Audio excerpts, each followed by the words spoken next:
Yeah, it's Mindset Cafe, we all about that mindset. Gotta stay focused, never settle for less. It's all in your head, how you think you manifest. So get ready to rise, cause we about to be the best. Gotta switch it up, gotta break the old habits. Get your mind right, turn your dreams into habits. No negative vibes, only positive thoughts. What is up, guys? Welcome to another episode of the Mindset Cafe podcast. It's your boy, Devin, and today we got a special guest on. We got Jayla Siciliano. I saved myself on that one. I told her I was going to get tongue-tied a little bit on it, but I'm excited to dive in, right? The one thing that stuck out to me when I was, looking into her background is she's a Shark Tank alumni, right? But also there's some cool things that she has her own podcast that we're going to dive into. She is a real estate investor. She is a CEO. And honestly, she's just a well-rounded, entrepreneur. So we're going to dive into all of that. But again, her podcast is the Seed Money Podcast. So make sure you guys check that out. But without further ado, Jayla, thanks so much for taking the time out of your day to hop on the Mindset Cafe. Yeah, thanks for having me. Great to be here. This is fun to connect. Definitely. And so I want to dive, I like to rewind, right out the gate. And before we dive into all of your accolades and all your ventures, what was your bring up like, right? Because this is what connects people and kind of lets it resonate, where you're currently at to, where you started from. So what was your childhood like? What did your parents do? What was that backstory like? Yeah, so I grew up in a small town in New Hampshire, and my dad had his own business, a small business land surveying company. My mom just basically was stay-at-home mom and did his bookkeeping and worked for him here and there. And so I grew up seeing, my parents were home all the time, flexibility, plenty of time to take vacations and do stuff like that. But I also kind of, on the flip side of that, grew up with, my dad being one of those entrepreneurs who kind of did everything himself. So I've had to make so it instilled a lot of great, mindset from you can have flexibility, you can be passionate about what you do, love what you do, be successful. But I also had to shift some of that, do everything yourself kind of mindset that was also instilled in me. So yeah, small town, and day after graduation, I could not wait to get out of there. I moved to Long Island, and then I moved all around after that. But yeah, overall had a really, very thankful. I grew up in a great place, little lake and a ski resort. I love the outdoors because of that. But I live in Santa Barbara now, and you couldn't pay me enough money to move back to the winter. So Santa Barbara is beautiful too. I mean, I'm in LA. It's a little more city out here, but believe me, I've been to Santa Barbara so many times and I love it out there. It is beautiful. So, I mean, with you moving around, you graduated and you started moving around, what was that like? Because I mean, each place you're moving to, you're essentially looking for new work, and so forth. So what was that mindset? Like, why did you want to kind of move around and kind of venture all the way out to Santa Barbara? Yeah, that's a great question. I think, looking back, I think I definitely love new things. I really do have a deep sense of adventure. I'm actually not sure where that came from. It's not like I traveled all around the world as a kid or anything. But I just would get antsy and be like, want to go somewhere else. And there's so much more to do and so much more to see. And why not just try another place? So that kind of came out by moving around. And then I think later it came out in starting, career shifts and business shifts and stuff like that. But I think it really was just rooted in like this excitement to try new things and always be on a new adventure. And I still a little bit, like, we're leaving for Belize in 3 days. I absolutely can't wait. I have a thing where I try to travel to a new country, at least one new country every year. I just love traveling. And so I think, but ultimately, I think it was kind of that, looking for something new and exciting. Oh, I mean, that's awesome though, because getting to see the world and even just around the country. And I was talking to someone about this because, I mean, born and raised in LA, and until becoming an entrepreneur and joining business masterminds and us doing quarterly meetups and all that kind of stuff and traveling to other states, there's a different way of life, even within the United States, that you don't realize unless you actually visit, right? Because I mean, you think, being born and raised in LA, you think everything is like fast paced, hustle and bustle and all that kind of stuff. And you go to Montana and all of a sudden we're at a restaurant and I was like, all right, come on, like, let's like, I got things to do. Like, but it's like in the movies where, the waitress is walking around and introducing herself to each person and having a conversation with each person. And I'm like, oh my goodness, like, come on, like this is taking forever. But then at the same time, you realize like maybe you should just slow down and kind of appreciate the day. Right. So I think that's so awesome with like you traveling and everything, because you get to see different cultures, you get to see different ways of life. And it really opens up your eyes to be able to walk in someone else's shoes. So speaking of walking in someone else's shoes and living a life that is not necessarily for everyone, because it's not the easiest path, what was your intro to entrepreneurship? Well, it's funny. Even my high school project was, I had this, vision of designing my own clothing brand. And I really wanted to do that. And I learned how to sew. And then even in college and right after college, I had a little art studio and I was making, leather handbags and doing trunk shows. So I think I kind of had this, just didn't even call it entrepreneurship. It was a hobby, but it was this desire to like create things on the side. And then I had 7 years of a corporate job, which was great, super fun. Like some would call the dream job of working at Burton Snowboards and getting 60 days on the mountain and traveling to Asia and, working with the team riders. Super fun job, but it wasn't enough, which is crazy. And I just was like, I don't know. I have this idea and I can totally do it. Why can't why not? And so quit my job, and people thought I was crazy, but that was the first real jump into entrepreneurship, which was a slightly, rude awakening a few months later when it was like, oh, whoa, what did I do? But yeah, so that was, and even, actually right after college too, I did a business plan course, Women's Economic Ventures here in Santa Barbara. I went through their program. So I definitely had this like desire to be an entrepreneur before I actually took that leap, after Burton. So what was that first entrepreneurial venture? Was that the Bon Affair?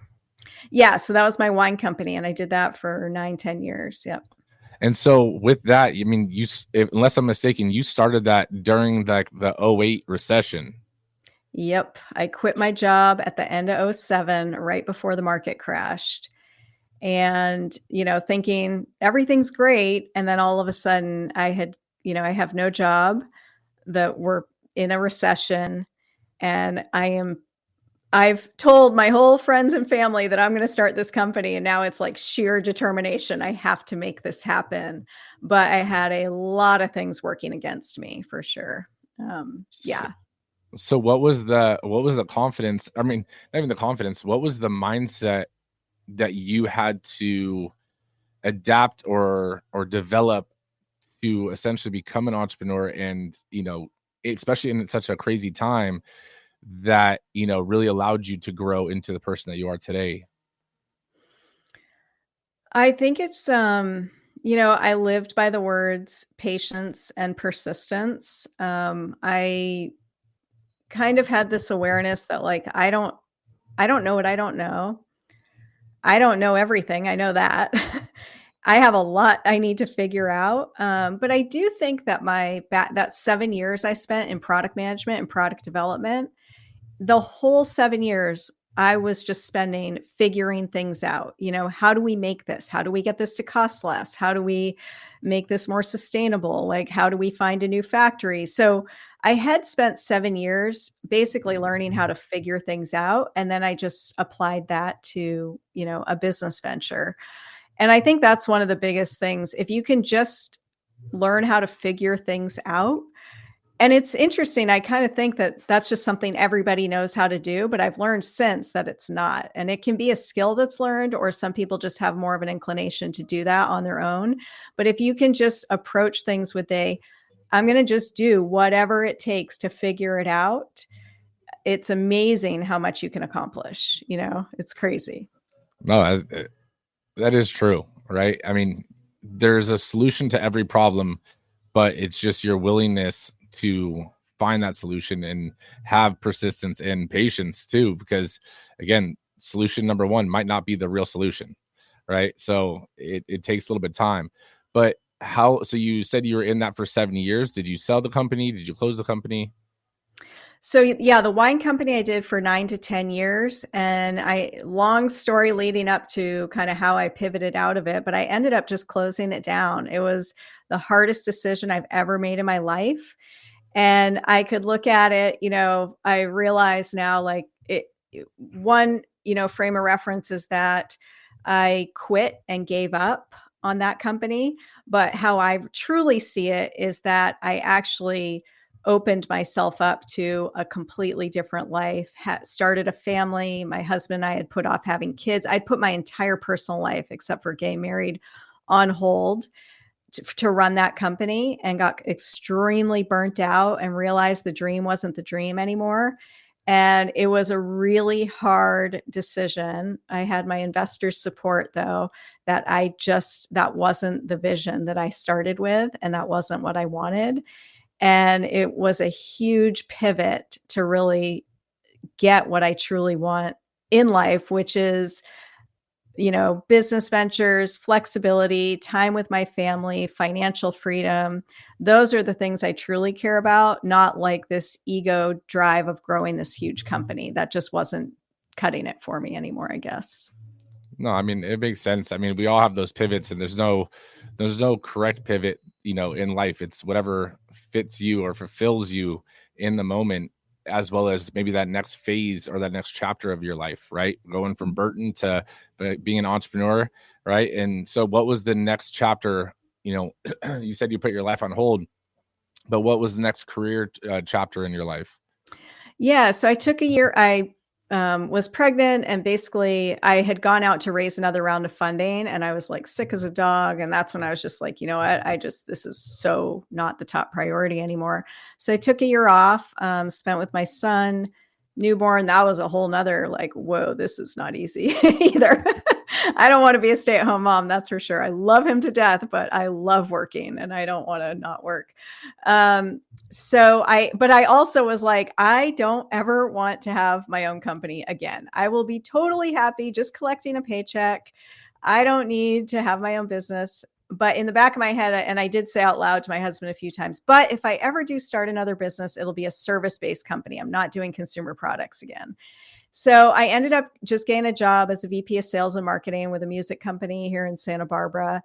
I did that for 5 years, and then I realized I overcorrected. I was like, I don't want to work for someone else.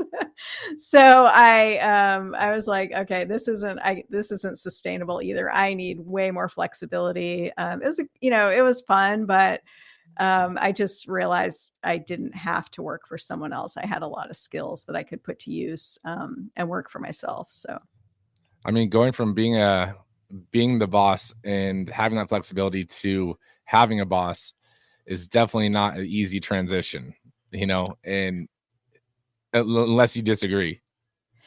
Well, I think for certain people it's not. I think for me, the reason it worked is because I had so much respect and appreciation for what it is like in that CEO founder role that I didn't butt heads with them, because I saw my job as supporting their vision, right? It wasn't my company. I wasn't responsible for payroll. I didn't have the luxury to call those shots of what the vision and direction should be. So in some ways, I think I was like a great employee because I fully respected how hard it is to be in that CEO, founder role. And I saw my role as VP of sales and marketing to ultimately support their vision and then execute it. But I do think some people get in there and they, it can be a different situation where they feel like they know better or they have their own way of wanting to do it. But unless you are in that CEO founder role, like you just, that is the benefit that they get for putting in all those painful long hours and taking those risks and all of that. So. No, definitely. I mean, that makes sense. And sometimes an entrepreneur transitioning is a great entrepreneur, right? Because Mhm. you have the creativity, you know how to build, but you don't have to have as much of the stress. But there comes, some give and take with that. If you're a creative type and you want to do it a certain way, it's like sometimes you gotta, know that you can't go that way if the person above you is telling you, hey, that's not what we want to do. Right. So Mhm. there's pros and cons, but it just whatever pivot works best for you at the time. Mhm. I do, before we get too far away from it, was Bonnefair, was that the company that was you were on Shark Tank with? Yeah. Yep. So that was the one I was on Shark Tank with.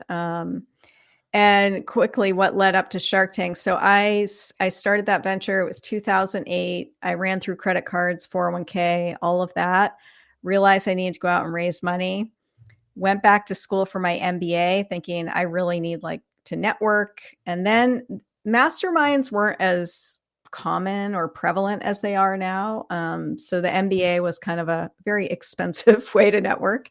But it took me, so I started pitching investors. It took me 18 months of nonstop pitching hundreds of investors to raise the first 500,000 from non-friends and family. I did a friends and family round, and then I raised 500,000 in convertible notes from non-friends and family. And, that was enough to get us started. The total raise was going to be 2 million, but we got the first tranche of 500,000 and went to do our first production run, and we lost $100,000 worth of inventory. It was devastating. There was only one bottler that would take us on because of all these licensing, requirements. Then a lot of those are not issues now, but they were out of business 6 months later. So devastating place to be, where you've put your heart and soul. Investors have put their trust in you, and then you lose $100,000 and you have no inventory. So basically, we had to put a ton of money into licensing, legal, all that. We launched a direct to consumer website. So basically, we were going to run out of money a lot sooner, weren't hitting our, the milestones we needed to hit to get that next 1.5 million.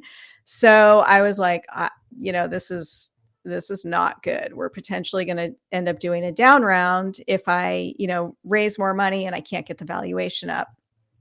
So I had an advisor who kept saying, you should go on Shark Tank. You should go on Shark Tank. And I was like, oh, I don't want to go on that show. And then I was going to meet him for lunch one day, and I was like, I have to just apply before I go meet with him so I can just tell him I did it and he can stop bugging me.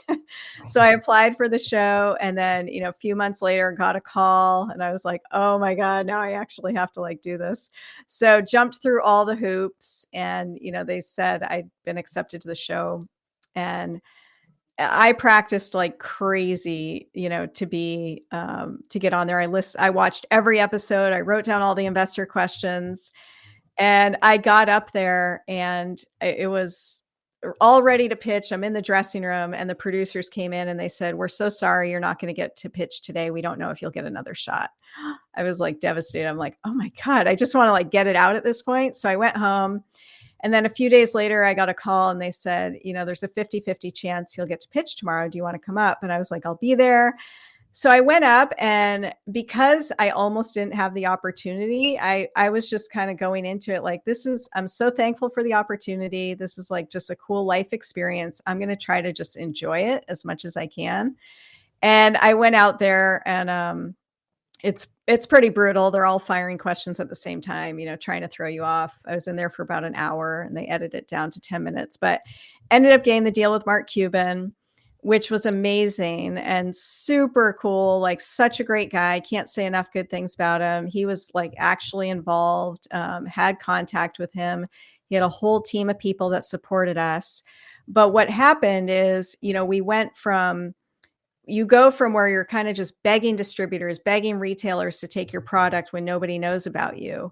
And then you get all this exposure, and it's just a shot in the arm. And now everyone's coming to you, and it's so hard to say no, right? Because you've just been so you want to take advantage of all these opportunities. So the big lesson learned was growing too fast without the right resources is recipe for burnout and very, very challenging. Mark was financing inventory runs for us, but he just doesn't do, further equity investments. It's kind of his rule of thumb. So I ended up, it's very challenging in alcohol to be profitable. And this was kind of carving out a new category. This was before White Claw came out. It was like an all natural, healthier, lighter wine spritzer, no preservatives, no sugar. And distributors are like, why would anybody want this? Why? So it was a very expensive thing as a small brand to try to educate an industry and an end consumer on a new product category. So there was a lot of factors involved, like market timing, lack of resources, trying to go too far, too fast. I think if I had launched it 5 years later, as the category had started to already, be carved out, it could have been a different story, because now it's like an $11 billion category. Now you go into Whole Foods, there's a whole section of these like lighter, alcohol options. So anyway, yeah, that was the Shark Tank story. But again, can't say enough good things about the show, and Mark Cuban's amazing. So it was a fun experience. I do want to, because like talking to your peers and pitching your peers is one thing, right? And it could already you can get nerve-wracked, just stepping on stage in front of your peers, your colleagues, let alone like just an audience. But when you're in front of such like high profile individuals, on the show, what was that like? Did that feeling right when you actually saw them all, lined up ready to basically shark attack you? Well, I think you kind of like black out a little bit because it's a blur. I don't really remember all of it for sure. I think that's why anybody who's gone on the show that I've coached afterwards, it's like, you have got to practice and be so dialed. It's so different than any other pitch, because you can't rely. Yeah, the nerves just ramp up and the adrenaline. And so it has to be like muscle memory at that point, responding to questions and the pitch itself. Because I remember the producers are like, we're going to hit record, and even if you pee your pants, we're not going to stop recording. So anything's fair game once we hit record, so you're like, it is definitely high pressure. But I don't know, it was fun. Somehow I did a great job and, got a good edit and pulled it off. But I put a lot of time and effort into practicing and prepping. Well, that's preparation is key, right? So that's awesome. But watching the show and knowing that, you said it's, like an hour long of Q&A and back and forth, it's like, man, it just seems like it is 5-10 minutes, and so I can't even imagine that pressure. So that's a win just in your life book of being able to do that. It's fun. So now you've transitioned from the Bon Affair, and you've transitioned from being an entrepreneur. Was the next step your real estate, your rentals, or was there something in between those? Yeah, no. So when I had the job at the music company, COVID hit 2020, and we went to rent a place in Paso Robles for a week, and it had a pool, and everybody was dying to get out of their house. We were like cooped up with a toddler, and I was crunching the numbers. I'm like, wow, these guys are killing it, with what we're paying here. And we're driving home, and we're always looking at real estate anyway. I had bought a triplex in my early 20s. I fixed up each one. So I've always like been in tune with real estate. My parents used to renovate houses and had, rental units and stuff like that. So after that trip, there was a property on the drive home. My son had to pee. We pull off on the side of the highway, and I said to my husband, there is a house right over there that's for sale that has a pool. Can we go look at it in this little wine country town? And so we drove by it, and I went home and I crunched the numbers, and the next day we put an offer in. And we hired a management company because I was working, and they were so horrible. I can't even tell you. The customer service, like everything was just so bad. They were renting it for super cheap. And I was like, this is not going to work. And my husband's like, you should do it. You should do it. And I'm like, I don't have time to do it. And then finally I was like, okay, I'll do it. So I pulled the wake up at 4 a.m., set up all the software. We knew we wanted to keep buying rental properties. So I set up to be able to manage 100 properties, went kind of overboard on it. But started managing it myself. And I was like, actually, this is kind of fun. I like the hospitality side of it. I love creating a great experience for people. And I was like, actually, I could just do this. And it kind of checks that. It's a service-based business. I love the real estate investing side. And kind of going back a little bit, even to that, always looking, sense of adventure. The fun thing with real estate is there's always a new deal. There's always, you can be looking for new deals, development projects, renovations. It's like there's always something new, but it's still within the same bubble. So I ended up quitting the job and started doing this full time, and then got this pretty well set up to give myself a lot of time and flexibility, and started the podcast. So that was kind of how that turned out. Okay. So that was actually, that's my next question. But before I ask that, so how many real estate properties or rental properties do you guys currently have now, if you don't mind me asking? Yeah. So we own 3, and then I manage another 30.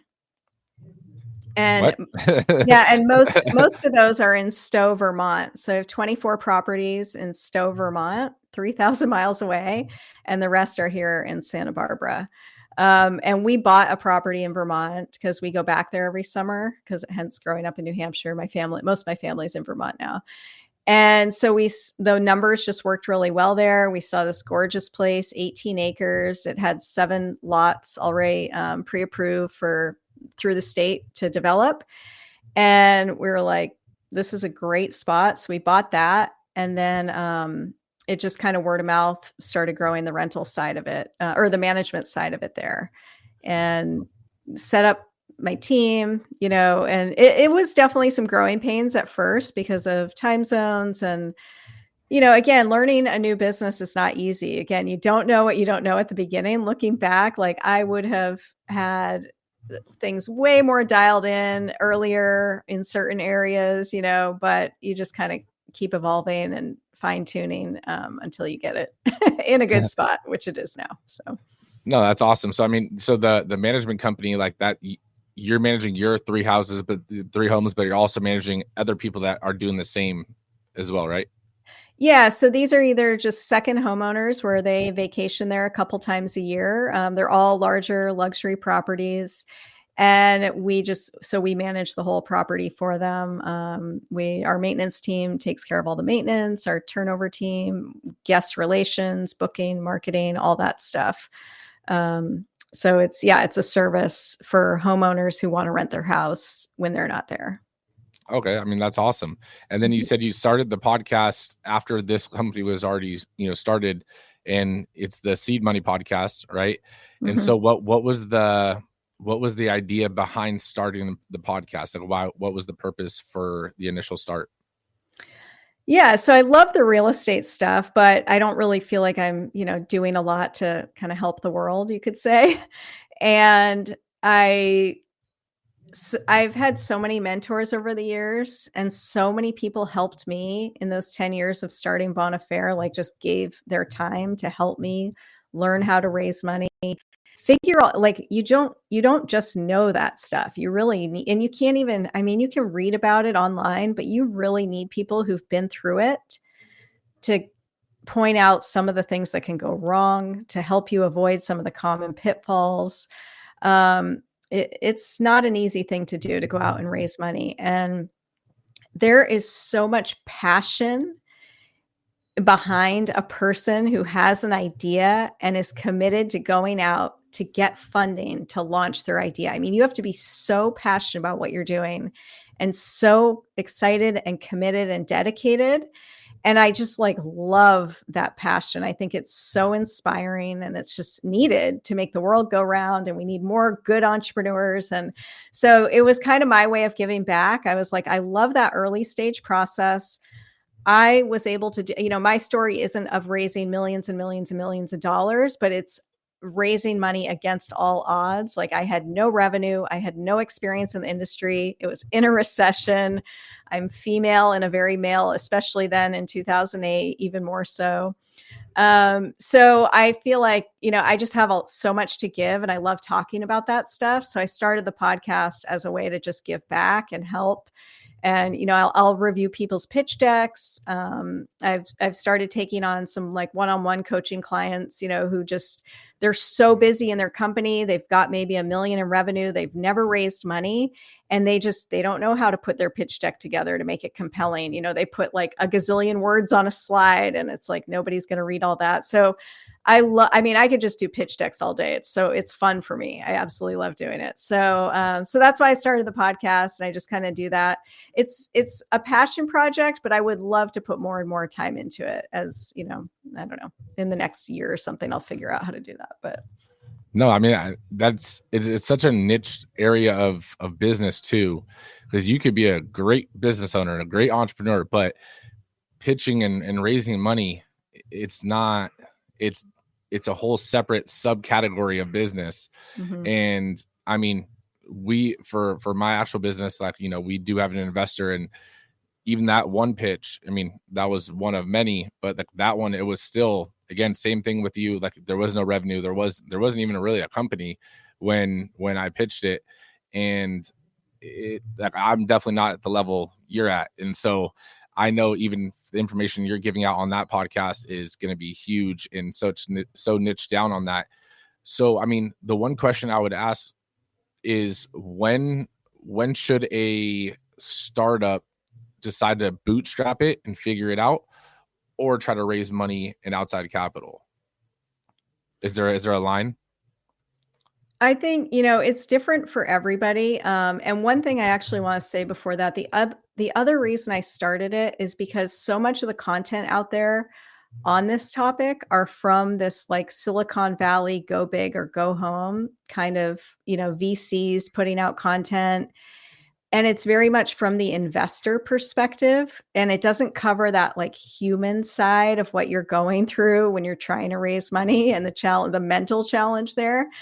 And so how that applies to your question is that I think there is this culture where people do feel like, I need to grow a huge company. Well, it's not as much anymore. It used to be a lot worse like this, but there's still this culture of, if I'm going to start a company, I need to grow it big, or I need to get it to like a certain dollar amount.